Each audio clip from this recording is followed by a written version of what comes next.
News చూస్తున్నాం. AP assembly సమావేశాల schedule మరోసారి మారింది. ఈ నెల 21, 22న నిర్వహించాలని ప్రభుత్వం ఫిక్స్ చేసింది. 24న నిర్వహించాలని ముందుగా భావించినా పలు కారణాల వల్ల 21, 22కు మార్చారు. దానికి తగ్గట్లుగా ఏర్పాట్లు చేస్తున్నారు. ఈ 2 రోజుల సభల్లో మొదట స్పీకర్ను ఎన్నుకుంటారు. స్పీకర్ చేత ప్రొటెం స్పీకర్ ప్రమాణ స్వీకారం చేస్తారు.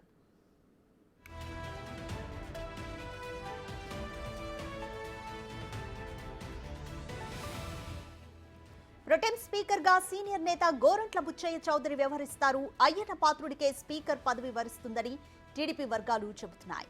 అయ్యన్న స్పీకర్ బాధ్యతలు తీసుకున్న తర్వాత ఎమ్మెల్యేలతో ప్రమాణం చేస్తారు. ఆ తర్వాత అసెంబ్లీ సమావేశాలు నిరవధిక వాయిదా వేస్తారు.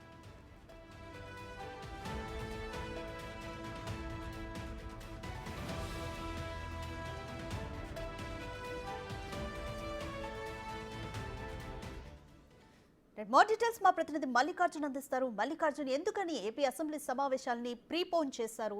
ప్రొటెం స్పీకర్ గా అనుకున్న వ్యక్తుల్ని నియమిస్తారు. ఏ విధంగా ఉంటుంది? రాధిక, అసెంబ్లీ సమావేశాలకు సంబంధించి ఏదైతే ముందుగా ఒక డేట్ అనుకోవటం, తర్వాత మరో డేట్ ఫిక్స్ అవటం, మళ్ళీ ఇప్పుడు ఒక డేట్కి రావటం, అంటే దీనికి కొంత గందరగోళ వాతావరణం అయితే ఉన్నట్టు కూడా తెలుస్తా ఉంది.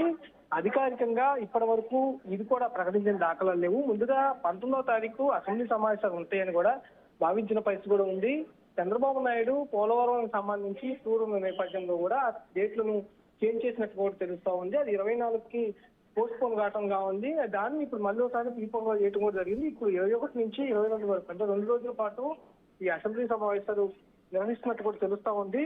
ప్రధానంగా ఏదైతే హామీ ప్రకారం చంద్రబాబు నాయుడు మొదటి సంతంగా చేశారో, ఏదైతే ఉందో 4వ సంతంగా చేసిన జాయింట్ టైటిల్ యాక్ట్ సంబంధించి దానిపై రద్దు చేసే అవకాశం కనిపిస్తా ఉంది. అంతేకాకుండా ముందుగా అసెంబ్లీకి సంబంధించి 175 మంది ఎమ్మెల్యేల ప్రమాణ స్వీకార కార్యక్రమం కూడా నిర్వహించబోతా ఉన్నారు. ఎవరైతే ఉన్నారో ప్రొటెం స్పీకర్ గా, ఎవరైతే ఎక్కువ సార్లు ఎమ్మెల్యేగా గెలుపొందిన వారు ఉంటారో వారిని ప్రొటెం స్పీకర్ గా తీసుకుంటూ ఉంటారు. ఆ లిస్ట్ లో ముందుగా చంద్రబాబు ఉన్నప్పటికీ హౌస్ ఆఫ్ ద లీడర్ అవడంతో కూడా ఇటు బుచ్చయ్య చౌదరిని కూడా ప్రొటెం స్పీకర్ గా ఎన్నుకునే రైట్. Thank you Mallikarjun.